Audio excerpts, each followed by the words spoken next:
அஸ்ஸலாமு அலைக்கும். அல்ஹம்துலில்லாஹ். எல்லோரும் நல்லா இருக்கீங்களா? நான் இப்போ ஒரு உன்னியப்பம் தான் பண்ணி காமிக்க போகிறேன். கேரளா ஸ்பெஷல். நான் எங்கள் ஒரு பக்கம் இது ஸ்பெஷல் தான். அதுக்கு 3 கப்பு பச்சரி எடுத்துருக்கேன். இதை நல்லா கழுவி அரை மணி நேரம் ஊற வச்சு ஒரு துணியில் நனலில் காய வச்சுருக்கேன். இதை மிக்சியில் பொடிக்கணும். 3 கப்பு அரிசியை முதல்ல அளந்து எடுத்துருவோம். ஒரு பாத்திரத்தில் அளந்து வைப்போம். இது பல ரீதியில் பண்ணுங்க. எங்கள் ஊரில் நாங்கள் எப்படி பண்ணுவோமோ அதை தான் நான் காமிச்சிருக்கேன். 3 கப் அரியையும் ஒரு பாத்திரத்தில் அளந்து போட்டுருவோம்.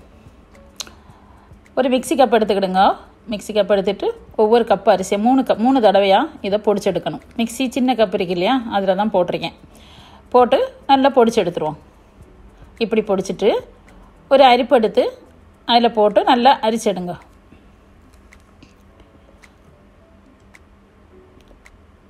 இதுபோல் நல்லா அரிச்செடுக்கணும். இது 3 தடவையாட்டு அரித்து இந்த மாதிரி இருக்கணும். புட்டுக்கு நம்ம மாவு பொடிப்போம் இல்லையா, அந்த மாதிரி ஒரு பக்குவத்தில் இருக்கணும். அவ்வளோ மாவையும் இதே போல் பொடித்து அரித்து எடுத்துருவோம். இதை நான் கருப்பட்டி வச்சு தான் பண்ண போகிறேன். சாதாரண சர்க்கரை வச்சு பண்ணுங்க. கருப்பட்டி இல்லாத அளவு சர்க்கரை வச்சு கூட பண்ணிக்கிடலாம். 3 கப்பு அரிசி மாவுக்கு ஒரு 2.5 கப்பு கருப்பட்டி எடுத்துருக்கேன்.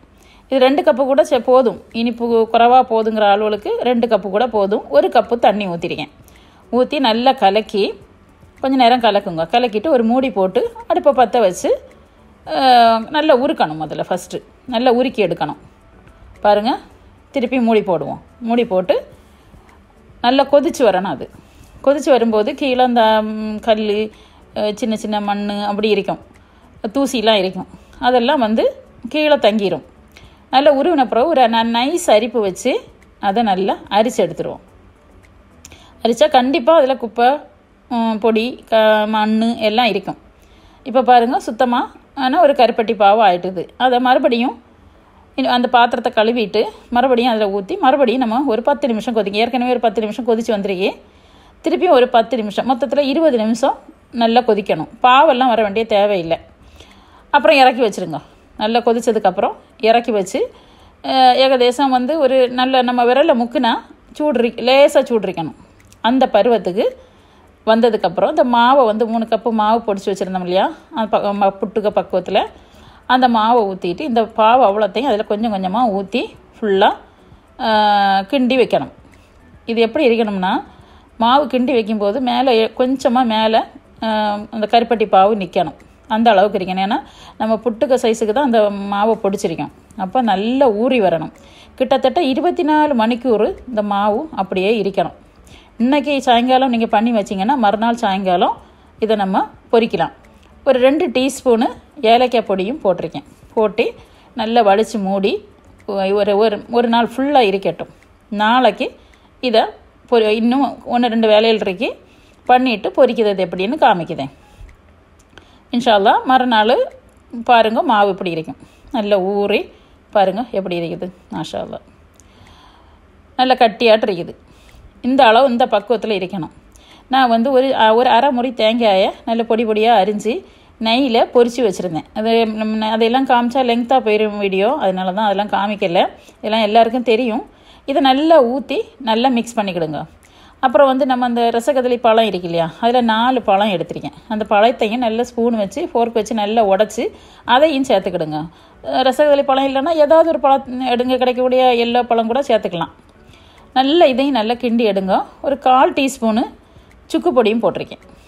போட்டு எல்லாத்தையும் நல்லா மிக்ஸ் பண்ணணும். நெய்யில் பொரிக்கக்கூடிய தேங்காயை கூட சூடோடையே ஊற்றிக்கிடுங்க. ஒரு நம்ம இது சட்டி இருக்கு இல்லையா, நம்ம முட்டை சுருக்கா சட்டி, இதுக்கு உன்னியப்ப சட்டின்னு சொல்லுங்க. இதில் கோரி கொஞ்சம் கொஞ்சமாக ஊற்றணும். ஒரு சின்ன குழிக்கரண்டி அளவு கோரி ஊற்றணும்.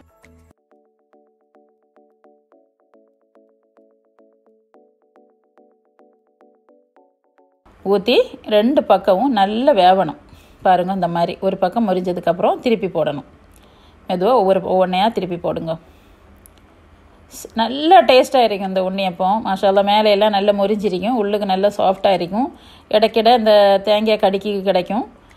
அதே போல் சுக்கு பொடியும் ஏலக்காய் பொடி எல்லாம் மணத்தோடி மாஷா அல்லாஹ் சூப்பராக இருக்கும். எல்லோரும் செய்து பாருங்கள். இது நல்ல ஒரு ரெசிபி, நல்ல ஒரு ஈவினிங் ஸ்நாக்கு. ட்ரெடிஷ்னலாக உள்ளது. இப்போவும் கேரளாவில் ரொம்ப ஃபேமஸாக இருக்கக்கூடிய எல்லா கடைகள்லையும் கிடைக்கக்கூடிய ஒரு பலகாரம் இது. வீட்டிலையே ஈஸியாக பண்ணிடலாம். ஒரு நாள் மாவு விரிக்கணும், அவ்வளோதான். மற்றபடி நெய்யப்பத்துக்கு இந்த மாதிரி தான் பண்ணுவாங்க. அதில் இந்த தேங்காயெல்லாம் போடாதுவோ. தேங்காய் சுக்குப்பொடி போடுவாங்க, தேங்காய் பழம் போட மாட்டாங்க. இது ரெண்டு இதில் போட்டால் நல்ல ஒரு ஃப்ளேவரும் டேஸ்ட்டும் கிடைக்கும். இன்ஷா அல்லாஹ் எல்லோரும் செய்து பாருங்க. நல்ல ஒரு ரெசிபி இது. இனி ஒரு நல்ல வீடியோவில் வருவேன். இந்த வீடியோ பிடிச்சிருந்தா கண்டிப்பாக சப்ஸ்கிரைப் பண்ண மறக்காதீங்க.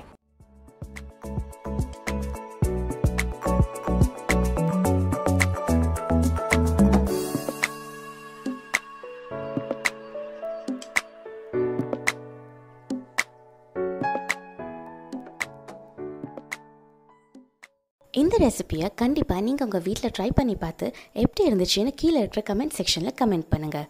இந்த வீடியோ உங்களுக்கு பிடிச்சிருந்தா மறக்காமல் லைக் பண்ணுங்கள் அண்ட் ஷேர் பண்ணுங்கள். இதே மாதிரி டேஸ்டியான ரெசிபீஸ்க்கு ஆலிமா கிச்சனுக்கு சப்ஸ்கிரைப் பண்ணுங்கள். அப்படியே பக்கத்தில் இருக்கிற பெல் ஐக்கனை ப்ரெஸ் பண்ணி ஆல் ஆப்ஷனை செலக்ட் பண்ணுங்கள். அப்போ தான் நாங்கள் போடுற எல்லா வீடியோஸ்க்கும் உங்களுக்கு நோட்டிஃபிகேஷன் வரும். தேங்க்யூ ஸோ மச் ஃபார் வாட்சிங்.